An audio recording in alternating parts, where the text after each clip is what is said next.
I'm going to make these very kind of cool looking logs. They're sturdy. It's made out of catalog. I started working on these after seeing Chuck Sofol's video on Makerspace. He does them with newspaper and tape, and this is an alternate method to do them. The way if I can avoid using tape, I will, just because when I was a kid, I didn't always have access to tape. It wasn't like we were poor, but there was just no tape around. So this is just an alternate way of doing it. He used newspaper. This won't work with this way. Won't work with newspaper. What you need is a glossy catalog. I like working with the Land's End catalogs, and what's important about them is the paper is glossy, because the glossiness has an adhesive substance in it that when it gets wet, it gets sticky. And so then you don't need tape if you wet it, and we'll be wetting it. And the other reason I like the Land's End catalog because it's glossy, it's a good weight, but it's not too thick and not too thin.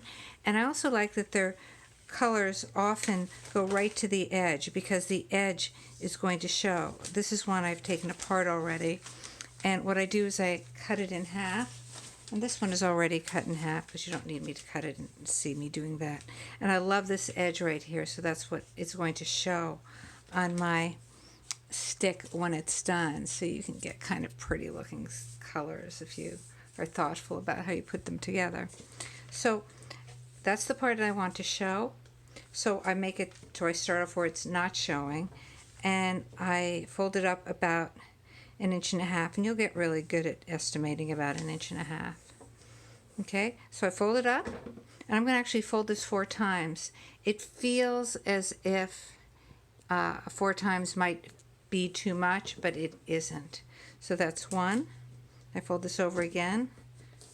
It's 2. The 3rd time it gets a little more fussy, but it can be done. And then the 4th time, instead of just trying to fold it over, what I often do is I'll put my finger in the middle there, and it'll help it curl. And it won't stay closed, but that's okay, because we don't need it to stay closed yet. There you go. Okay. So here we go. And now I'm going to start rolling it. Now what Chuck does is he puts a skewer or a pencil inside, but like, hey, if you don't have a skewer and the pencil's too short, this works just fine. Okay. The other advantage of doing it with a skewer, though, is that it has a hole in the middle, which could be useful. Okay, so now you can see the colors beginning to show up on the edge. And there it is, curled. Okay. So now I'm going to remove this cool white board that my friend Jane gave me for just this kind of purpose, and we're going to go over to the water. There it is. And take these out. Got my little pie soap that I got from MoMA.